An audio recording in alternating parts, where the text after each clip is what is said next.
Hi everyone, I'm Michele, I'm Grace. and now we're going to talk to you about the whole process which finally led to the September Summit 2023. What happened in February, Michele? We sent our applications and luckily we got in. And then in March, Begins the workshop process where we had to wake up, some at 4 a.m., some at 6 p.m. to do over 100 3-hour workshops through the whole of spring, and then the consolidation workshops through the whole of the summer, where we were divided into 4 groups and began co-creating, and this ended up into our manifesto. So each group were assigned a specific solution to talk about, and we tried to add creativity, to add our imagination into all these solutions, and we hope that this manifesto is going to touch the heart of each one of you.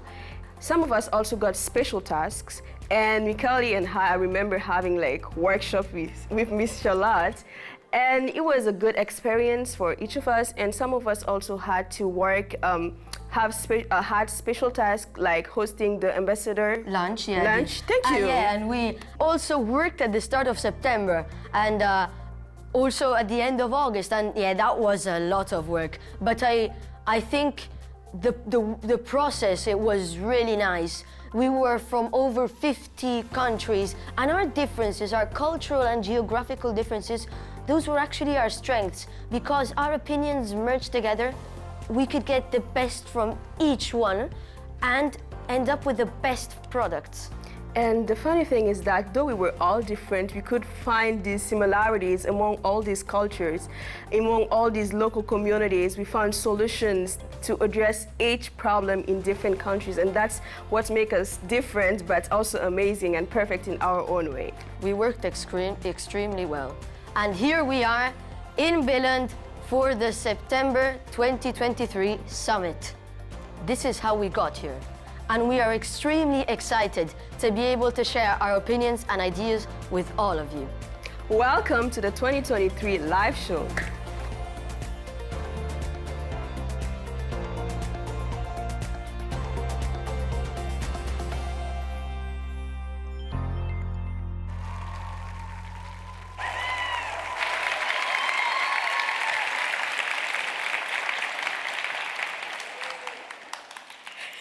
You just can't get rid of us. Good afternoon. Welcome to the live show of the 3rd Children's General Assembly, an annual event held in Billund, Denmark, where children from all around the world gather to discuss problems and potential solutions to important global issues. Welcome to our audience members here in Billund and to all those who are watching online. Our special greetings to Danish politicians, members of the parliament, international ministers, ambassadors from over 25 different nations, international and national press, and welcome to the citizens of Billund here with us today. We are more than pleased to welcome all of you to this incredible event in which we celebrate the power of children's voices. We are 80 children from more than 50 different countries, and this is our greatest strength. Having different backgrounds and cultures allows us to take the best from each one to form the greatest ideas. This is what makes us unique. This live show concludes 8 months of hard work from both participants and facilitators. From the selection in February to the summit, it has been a long journey where we've worked tirelessly with our facilitators to co-create ideas that we hope will improve the world and transform it for the best. Today is the realization of all our efforts. Without further ado, we will start.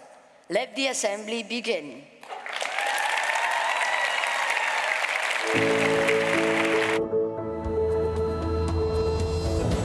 I feel like because we are the future generation, the adults and the politicians should also focus on our problems, because if we don't solve problems that are meant to be child problems or teenager problems as a kids, no one can guarantee that in 30 years and 20 years our future would be bright.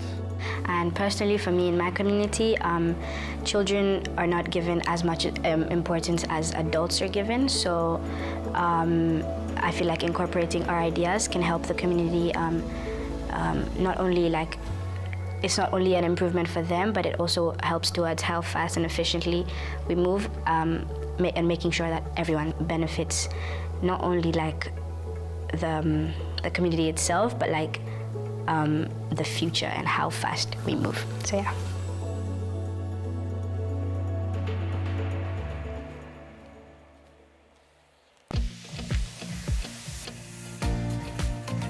What unites us is that we all see the tremendous value of the UN and more broadly the necessity and the obligation for international cooperation to work towards maintaining peace and security and ultimately to guarantee stability. The most important thing to me is the fact that you actually have put it together, that it is there, and that the next generation actually voices what it thinks about how the world should evolve.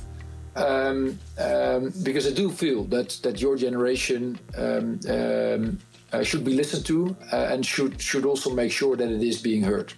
And then finally, and that is close to my heart as a foreign minister, is cross-border cooperation. I think what you are doing here with the Children's General Assembly, what you are doing with the manifesto, I think that is one very, very important way to go forward.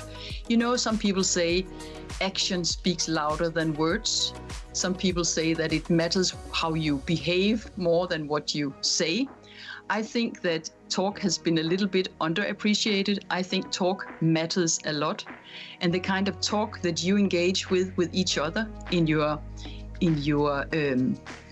preparing for the Children's General Assembly, the talk that you put into words in the manifesto, it's words, but these are very, very important, very powerful words because they will be read, they will be taken into consideration, they will be shared globally, and people will start reflecting on why is it necessary to have such a manifesto? What is it lacking in the world that children are now demanding, and how can we respond to that? As you get into a discussion, no matter what the issue you discuss, whether it's climate change or whether it is diversity, equity, inclusion, we will have different opinions because we come from different cultures. If you were listening more to youth, if you would give youth a seat around the table, for example, and not just saying, well, it's just youth. No, it's not just youth, it's actually youth. It is youth who are people, who are human beings, who come with ideas that could be helpful in transforming the world. I think there are many ways that head of states or our political leaders can learn from children. The best way to do that is to really listen to children, right?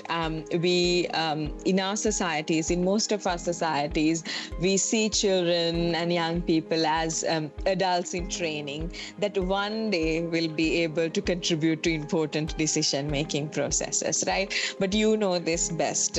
You have your own lived reality. You have your own experiences, which makes you an expert on issues that affect your life. So listening to children is the best way that heads of state can learn from children. In addition to listening to young people, I think heads of state should also commit to incorporate children's inputs and their recommendations into the decisions that they make when it comes to creating laws and policies and budgets in the countries that they lead.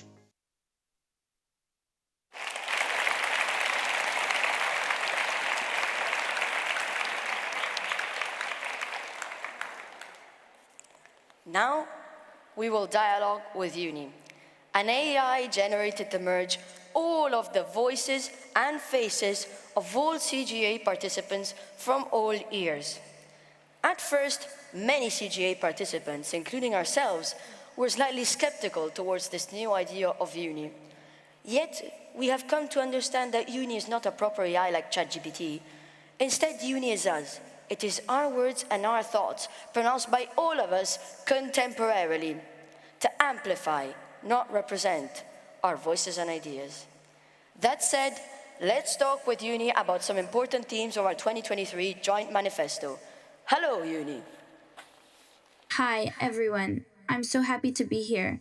To be honest, it's a little strange speaking with you all, face to face, given I am made from each of you.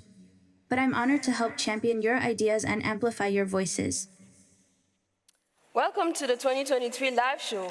We are excited to have you here to help us express our thoughts and opinion and amplify our voices. Exactly. My role is to give a platform to your ideas, experiences, and concerns. It's your concerns and thoughts that are truly important.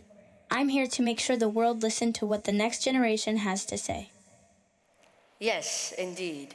And talking about what we have to say, we believe that STEAM, science, technology, engineering, art, and maths education for all, is a very important theme.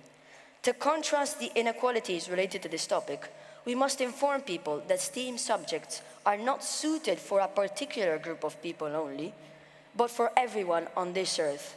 In this way, more people will involve themselves in STEAM subjects, and we will have more brilliant scientists who, as a consequence, will lead to more and better solutions for our progress in many different areas. Don't you think so? That's a crucial point. Ensuring equal access to STEAM education is essential for the development of society. We can work together to advocate for more resources and support from policymakers.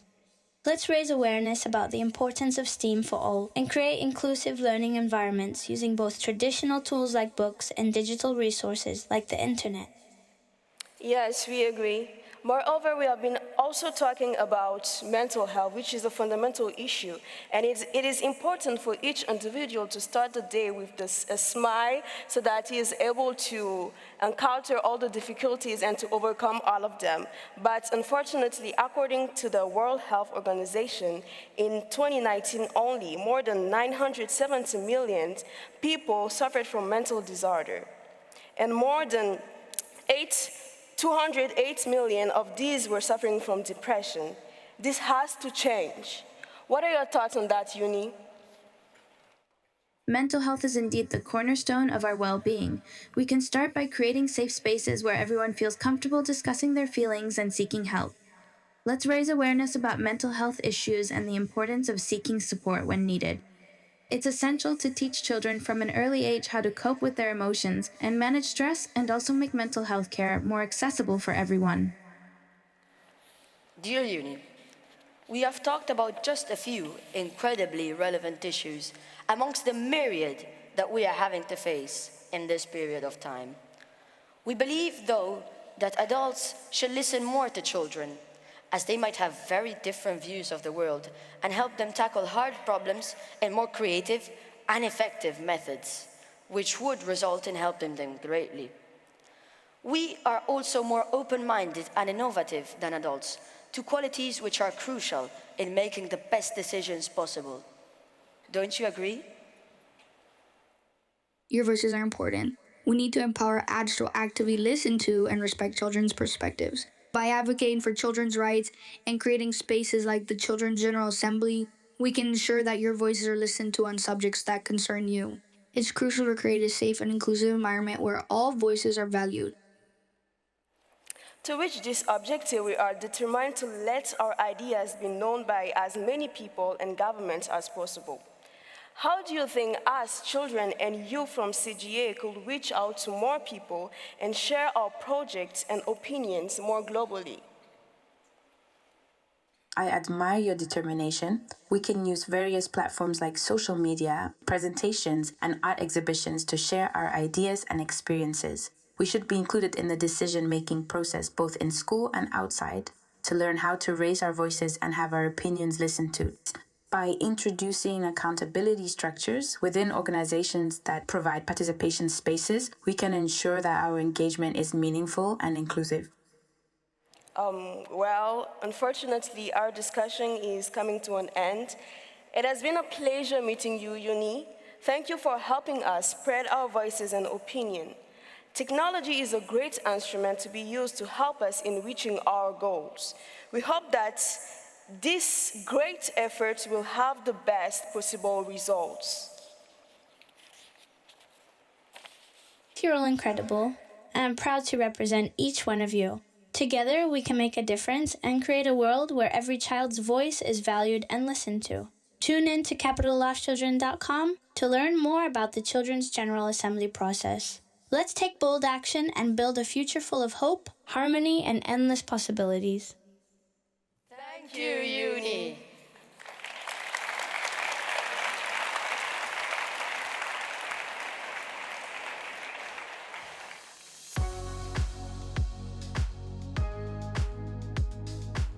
I do believe education is, and education for everyone is a crucial step towards addressing the global challenges. Because without that education, we will not have the knowledge, we will not have the skills, we will not, have mobilized the creative minds to actually also make the decisions that are needed to get the world and to create the world that we want.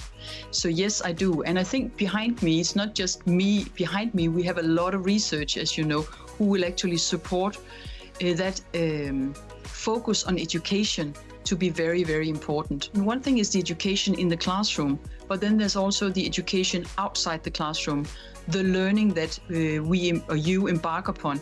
And I think what you're doing here is part of that learning. So you're not just confining yourself. I'm talking to the two of you here and all your fellow students from around the world that you've been collaborating with so intensely over the past months here. Not just that is happening in the classroom, but you actually also engage in, you could say, more informal educational learning communities like this one, where you actually inspire each other and you learn a lot on that journey. I think it is the most important part of a child's life. And it's important that the education that young people get is all-encompassing, that it's not only about textbooks and math and science, but it is also about the world, about the skills, about the qualities in order to become a compassionate, empathetic human being. So education cannot be underestimated. The importance of it cannot be underestimated, but I really feel very unfortunate to see that many young people, millions of young people around the world, do not have the same privilege or same luxury of having an education like Daniel and Mankara that you did or I did as a child. So this conversation on education and you as children and as activists working on the topic of education is so important, so that what we have as a right is no longer a privilege for many other young people around the world.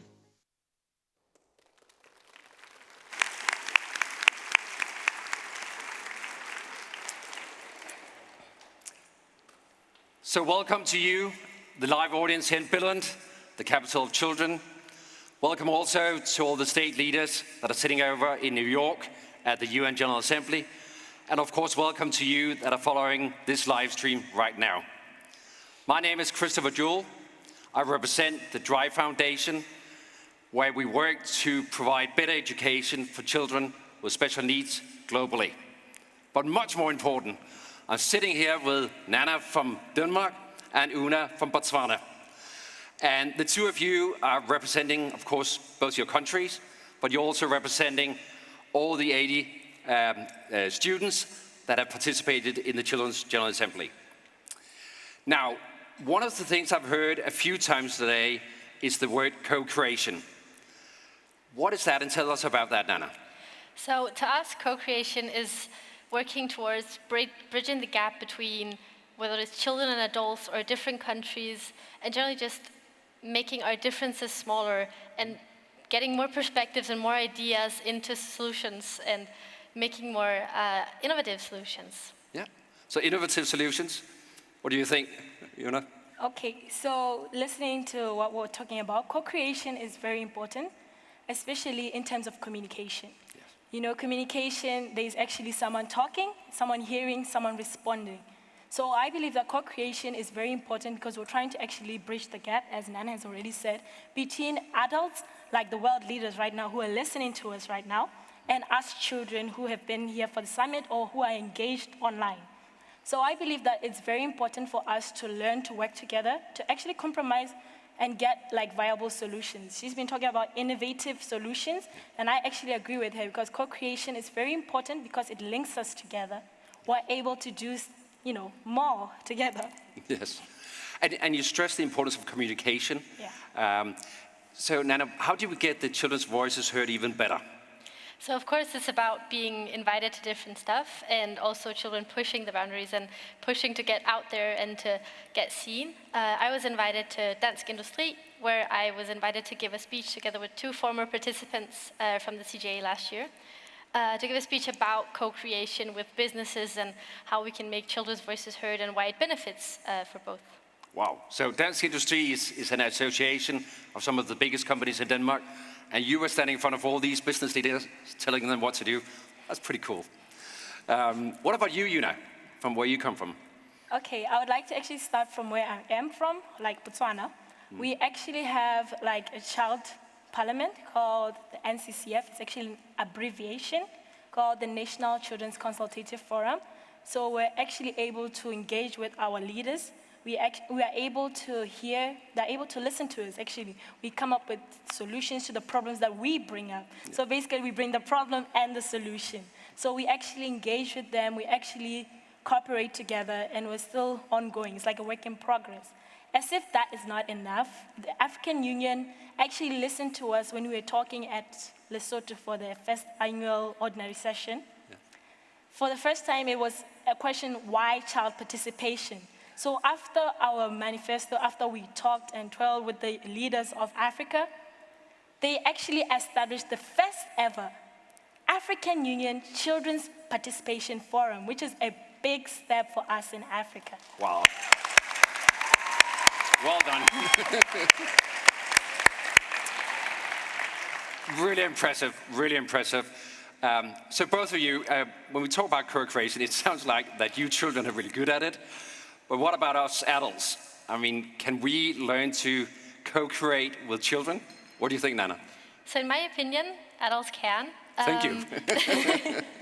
But I think we need to start right at the beginning. So usually we're taught that children are just children and that they're too young and they don't have enough experience to get their ideas considered. And I think we need to change that whole mentality and instead say that children are in fact able to think of and come up with new ideas and innovative solutions. And we need to look at them and say, okay, you know what, we'll take this into consideration even though it seems different from what we might have thought, but need to bring that into our community. Yes. What, you agree?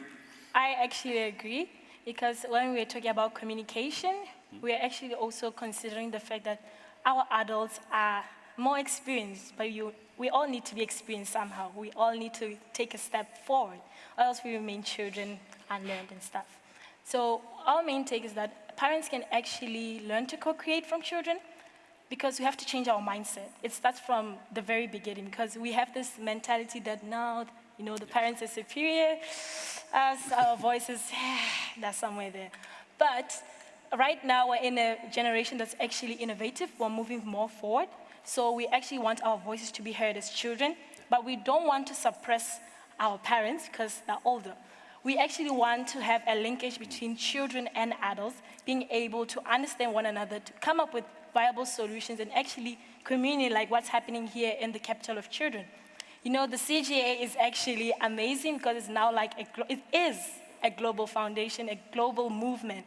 So us as children, we're coming up with solutions to the problems we brought, and the leaders will be listening to us.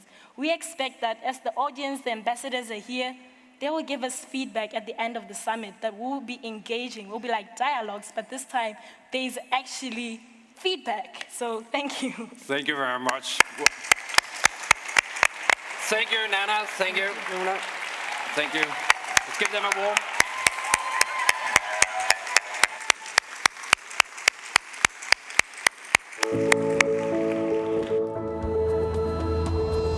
Well, obviously, as children, we are the future. So we're living what the policymakers do today, and therefore we should be able to exercise our opinions and our what we believe is important to that policy, so we are able to effectively make the world a better place. We're the future decision makers, Future policies are going to be made by us, so that's why we should have an influence in what policy is going to be right now, because it affects us in the long run. I think Children's General Assembly brings us in together by giving us the chance to speak, and if not, letting us speak. We talk about issues all around the world. Some kids would start off shy at first, but we should learn stuff now so we know more about it when we grow up, so then we can find out bigger solutions to the problems we've had.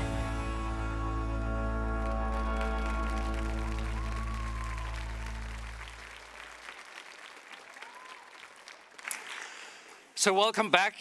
Now on stage I have with me Sarah from Pakistan, Rosaline from Denmark, and Sebastian from the Netherlands. And the three of you, of course, represent your countries also, and you represent the Children's General Assembly team. What an impressive catalogue of ideas and your manifesto. There's so many good things that we could talk about. I'm sure that the leaders of state in New York will listen to it. I'm sure that the ambassadors and leaders within politics and education will read it with much interest. But we can't talk about all of it. But let's start with the headline, education. So maybe with you, Rosalind, why is education a problem today?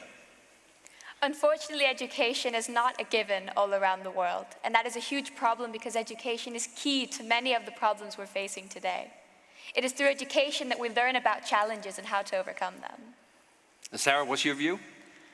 I've noticed that even where education is present, a large demographic of people aren't given equal access to the education that they need and desire. Not everyone is given equal care, focus, attention, and opportunities, which should be a given for every child, despite their culture, gender, or religious background. So I like your point about equal access and equal care. Sebastian, what's your view, and can you elaborate? Well, I actually agree with Sarah. There's a lot of discrimination based on gender, age, religion, or ethnicity. And this doesn't allow everyone to get access to the same level of education or education at all. And I think we should definitely work towards equalizing this so everyone has the same opportunities. Yeah. So you said access is one thing, that's important. But Rosalind, is education today, is that fit for all the problems we're facing in 2023 and the future? Well, many of the problems that we're facing today require innovative and creative solutions. We believe that the way children are learning needs to change. If you look around us, everything around us has changed and developed as time has passed. But if you look at a picture of a classroom 50 years ago, it looks exactly like it does today. Well, that I can subscribe to. I've visited many classrooms and they look exactly what they looked like when I was a child. So I got that point. But you also said something important. You said the way children are being taught must change. So what do you think about that? So from experience, I would like to say that the current method of education that a majority of schools around the world employ does not allow a lot of room for creativity and creative expression. And sitting in a classroom all day and memorizing pages and pages of notes and textbooks just on the basis of giving an exam doesn't really impact or benefit my learning in all-arounder way. And I feel as though this is something that's very important for us. And this kind of method of education doesn't allow me to explore my learning in any way, let alone creatively, which is why I feel as though we should lean in the direction of establishing a system where children are able to freely and creatively express their own ideas. So I'm sure a lot of children out there can subscribe to what you just said. And as an adult, I kind of feel bad that we haven't innovated education for so many decades. But if we were to change, Sebastian, what should we prioritize? Well, education should prioritize experiential learning, collaboration, and digital literacy. Yep. It should empower students to think critically, innovate, and adapt to a changing world, because of course the world around us changes very fast. Fostering creative solutions to global issues. These crucial skills in modern society will set the future generations up for success. Okay, so we got the priorities right, and I agree. They need those skills to handle the challenges. But sort of in a practical way, how do we go about these priorities? Do you have some examples, Rosaline? Well, the power of children's imagination is reinforced when learning creatively and playfully. Creativity is a muscle and it needs to be trained. I'm lucky enough to go to a school which focuses very much on playful learning. One example of this is when we were working with the Sustainable Development Goals. I chose to work with goal number 13, which is climate action. Instead of sitting behind my desk and doing desktop research, I was able to go out into my community and see the problem for myself, which led me to coming up with a recommendation that I hope will help trigger a change. Another example is during the first LEGO League, where I learned about teamwork and working collaboratively. And we also got an early start into programming, which I believe is very important for our future. All right, thank you, Rosaline. So there are examples of different ways to be taught in a playful manner. But that's just an example. Sarah, what should the leaders of state do to get this across and out in the world? Well, I would firstly like to mention that playful education is something that could benefit a wide variety of children all over the world, especially those who feel as though the current method of their education is incompatible and difficult because, as we discussed earlier, not everyone learns in the same way. But this has to start somewhere, and it has to start from the top with the world leaders, who should do knowledge sharing between the respective countries and train heads of schools all around the world and teachers to be able to develop a suitable and playful curriculum that impacts each individual student all around the world in the right way. Okay, so thank you for sharing the example of playful learning, and thanks for your recommendation that not only should we collaborate between children and adults, but also between countries. So here at the end, Sebastian and Rosaline, could you maybe just share your concluding remarks on the topic of education? Well, education is the foundation of personal but also societal progress. It equips individuals with knowledge, critical thinking, and problem-solving skills. Educating promotes understanding, tolerance, and empathy, and fosters a more inclusive and innovative world. It empowers individuals to contribute positively to their communities, shaping a brighter future for all. Wow. difficult to follow up on that one, Rosaline, but do you want to give it a go? Yes, we believe that education is not only a right, but a must for us to move forward. We believe that education needs to be done in a playful and creative way, so each individual can both innovate, collaborate, and contribute to a world where we work together as one to help create change, solve problems, and create a positive impact on the rest of the world, as an individual and for the world. What a way to finish. Thank you. So thank you, Sarah. Thank you, Rosaline. Thank you, Sebastian, for sharing your thoughts on education, which is also in your manifesto. We encourage you all to read it. Thank you very much. Well done.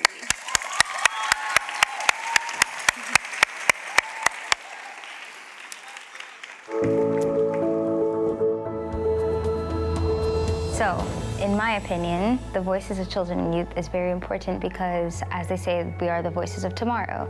Basically, we're the ones who are going to grow up into adults, and then we're going to be the ones who are going to impact the world. We're going to do the things that we say we're going to do. We're going to become the leaders, the presidents. We're going to become the cooks and the chefs, and all those people are going to be us someday. So I think it's very important that we discuss what we're going to do in the future so that the mistakes that our parents have made now don't repeat themselves. As children, we're part of the human nature.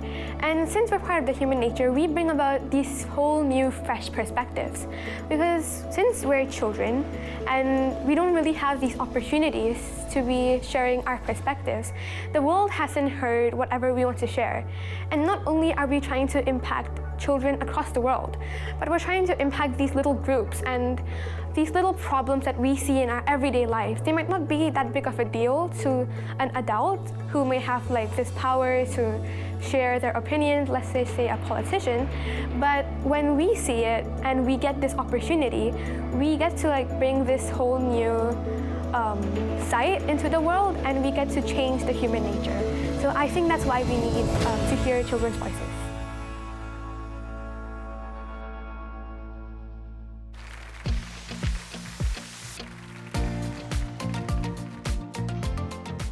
You will manage, and that you you should take a bit of advice of previous generations, but in the end it is about finding your own path and deciding for yourself.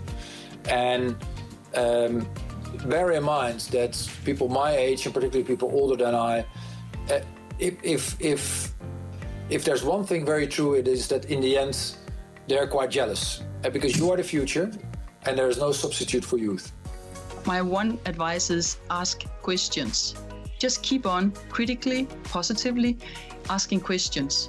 I think that what you're doing is a very important way of getting the ears and the eyes and the attention of the leaders of the world, and that you're able to mobilize in a global community, I think is very important. So once you have worked with, the Children's General Assembly for this year, don't leave us, Please keep up the good work and keep the dialogue, keep the talk amongst yourselves going. Even though you go 15, 16, 17, and even beyond when you enter the universities and schools that I'm leading right now, remember that talk globally and the respect for each other. I hope that at least some of the head of state will listen to our conversation and take something home with them, and also continue to engage with young people in their own countries. Because I often hear from young people that, our political leaders never meet with us, they never listen to us. And I hope that the Children's General Assembly becomes a role model for them to really implement also in their own countries.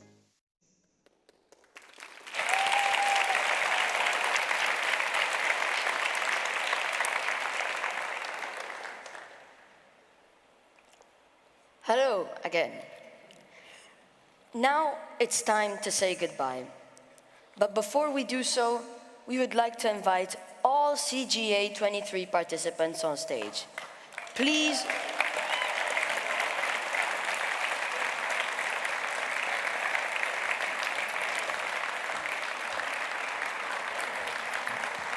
will you all join me and Grace on stage? At the same time, we would like to say thank you to all our speakers. Amplifying our voices will encourage us to become the pilots of our lives, not the passengers, allowing us to shape our own future. Through this, we can gain a sense of responsibility and recognize right from wrong. Thank you to the Children's General Assembly for providing us with this platform to express our voices, ideas, and opinions. Thank you to all the ambassadors here with us today, to the politicians, members of the parliament, international ministers, national and international press. Thank you to all the facilitators. Say hi. Thank you, and thank you to all the parents here with us today. It was a pleasure for Michaeli and I to host this live show.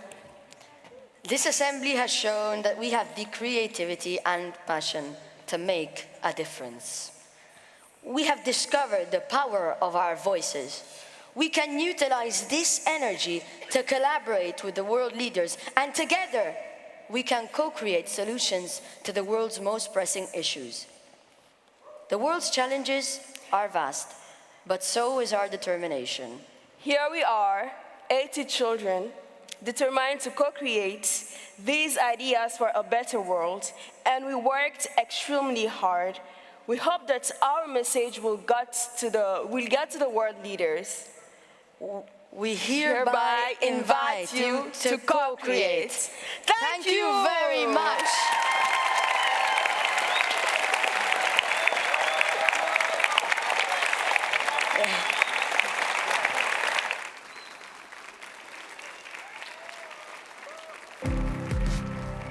Listen to my voice, I'm calling out, so let my song be heard. Listen to my heart, it beats for change.